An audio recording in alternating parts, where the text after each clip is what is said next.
Watch KSTV weeknights at 7:30 and 11 Eastern, and anytime with Inside On Demand on Channel 103. Now, it's the middle of August, and that, of course, means it's time for kids to get ready to go back to school. And that's even the case when you're the top freshman basketball in the country and potentially the next #1 NBA draft pick. And Nerlens Noel will arrive in Lexington this weekend, and we're very happy now to have him join us via Skype. Nerlens, thank you for chatting with us again. We talked before, and I said your hair looked like it had gotten taller, and you said it hadn't. Now your hair has gotten taller since we talked to you last. Yeah, I think it has. I've let it grow in a little bit. I guess the big news, of course, is that you completed your coursework. You're going to be eligible. So congratulations on getting that. How did it feel when you finally found out you were good to go? And take us through finding out that you were eligible. It felt great, just knowing how much work I put into the summer academically. Just putting basketball secondary this summer just so I could be eligible to play at Kentucky this season. It was a lot of work, but I did what I had to do, and now that I'm eligible, it's a great feeling. When we talked to you last time, you said people were telling you how crazy UK fans were, what it's going to be like playing in Lexington, but you hadn't quite experienced it totally. Did you get that a little bit last week when the news broke that you were eligible and it became a huge story? And then, of course, you play at the Adidas Nation. Some people were on Twitter criticizing you, and it became a huge story. Did you start to feel a little more about the Kentucky effect, as Calipari calls it? Yeah, I definitely did. Just seeing how faithful and how good the fans are. I did start to feel that a little more, but I know there's a lot more I haven't seen. The Adidas Invitational or Adidas Nations tournament, Draft Express criticized you a little bit. You're only there a couple days. Was that fair? I mean, you're getting ready to come to college. You haven't played with the guys yet. Did you think that was fair for him to criticize you like that? Yeah, I guess that's his job to criticize people. And I didn't play my best. I was in the best shape coming off of my courses academically. I spent a lot of time doing that, but I mean, I wasn't the best prepared, but when the season comes around, maybe you'll probably say different. John Calipari came out right afterwards and talked about all the guys coming in, freshmen, you included, about what he expects from you. What is it that you want to work on individually, or that Coach Cal's talked with you about between now and the start of the season or over the course of the season? What is it about your game that you want to develop? Definitely just getting stronger, putting on good weight, and just being able to have a go-to move that's consistent. And I know Coach Cal's gonna help me out a lot with my whole offensive skill set and what I'll be able to do on this upcoming season. You talk about putting on good weight. I'll give you a little bit of advice. Bad weight, the spicy chicken tenders at K-Layer are good, but you gotta stay away from them. That's bad weight. That's the wrong kind of freshman 15, all right? Yeah, you're right. Now, at the Adidas Nations tournament, you were out there with some of your future teammates, Willie Cauley-Stein, Kyle Wiltshire. What was it like? They've been playing together all summer. What was it like finally getting to play with those guys? It was great. I think we had a great great chemistry at the camp. We were just clicking, and I think we played real good together. And I think we being respect a lot this upcoming season, because I think all three of us could play possibly at the same time, I think. You know, Cal's talked about that, putting you and Willie next to each other. Give us a scouting report on him, getting to play with him on the court. Cal said all summer that he's been playing a lot better than people were giving him credit for coming out of high school. Give us a scouting report on him. Yeah, from high school, Willie's gotten a lot better, especially just this summer at UK. I can see all the improvement he's done, especially on his body. He looks a lot bigger, a lot stronger, and yeah, he's really coming along. You think you guys could play like twin towers alongside each other? You complement each other well? Yeah, definitely.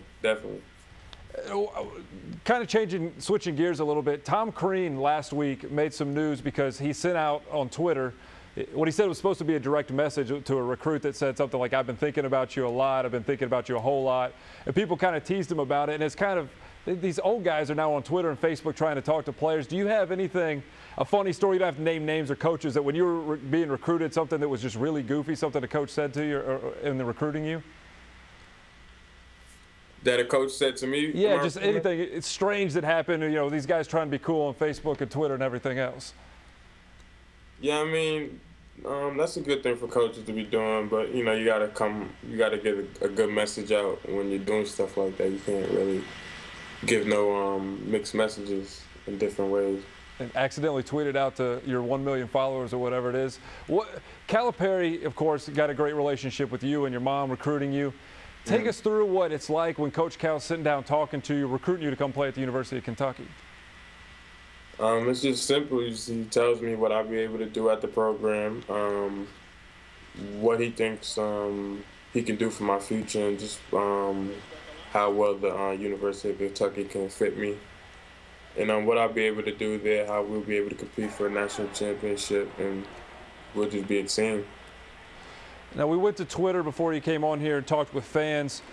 Justin Sacey asked, of course, about the comparisons to Anthony Davis. We talked with you about that last time. He wants to know, filling in, replacing Anthony Davis, if that can be done, and now that you've seen him in the Olympics and playing so well, is there any more of a, that's a lot to live up to? Yes, it is a lot to live up to, especially him doing all this. It's like perfect timing right after college, the Olympics. That's great for him. He's done some real great things, but I mean, I'm my own player. I'll come and do my own thing, what I'm able to do, and I'll bring that to the table every night. And another one from Twitter, William Frentz says, of course, Louisville and Duke, big rivalries for Kentucky. I don't know if you fully have gotten invested in those rivalries yet, but who are you looking forward to playing this season, maybe beating Louisville or Duke? Between Louisville and Duke? Yeah, between Louisville or Duke. Which one do you have your eye on more? Definitely Louisville. Yeah? You're already caught up into that rivalry even though you haven't been here yet?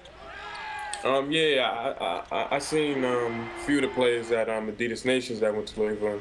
I mean, there wasn't any trash talking or anything, but I know that they're one of the top dogs, and you always want to take off the top dog. And we saw a video from Adidas Nations of Peyton Siva dunking. Did you tell him it's going to be a lot harder to do that with you and Willie Cauley-Stein inside?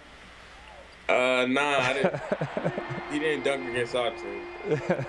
Now, another question from Twitter. Are there any guys, you reclassified, but any guys in 2013, 2014 that you talk with, that you're close with, and you're trying to sell them on coming to UK? In 2013? 2013, 2014, just guys that are in high school that you would like to see come to UK, that you're friends with, the guys you keep in contact with. Oh yeah, definitely. I'm always make sure I'm on the Harrison twins. Yeah, getting them to UK because they a great combo in the backcourt. They do some real good special things at Kentucky. I know that. Another recruit was Wayne Selden. I let him know that Kentucky is a great school for him too. All right, we got a couple from Tanya Spears, the Fake Truth. They want to know if you know your number yet for next season. I'm leaning towards 3, but you never know. That was your number in high school, right? Yeah, that was my number in high school. Is there any special meaning behind that? Nah, there's not. All right, we'll let you go here, Nerlens. I know you got to go get number 9, as you like to say. Before we let you go, is there anything you're doing this last week in town, getting ready to come to Kentucky? I know normal college students are buying the big bed sheets and everything else. Anything you have to do before you leave and head to the state of Kentucky? I'm just spending a lot of time with my mama, that's all. Yeah. Well, good luck. We'll see you plenty once you get here. Thanks again for talking with us, Nerlens. We'll talk to you soon, I'm sure. All right, no problem. Thank you.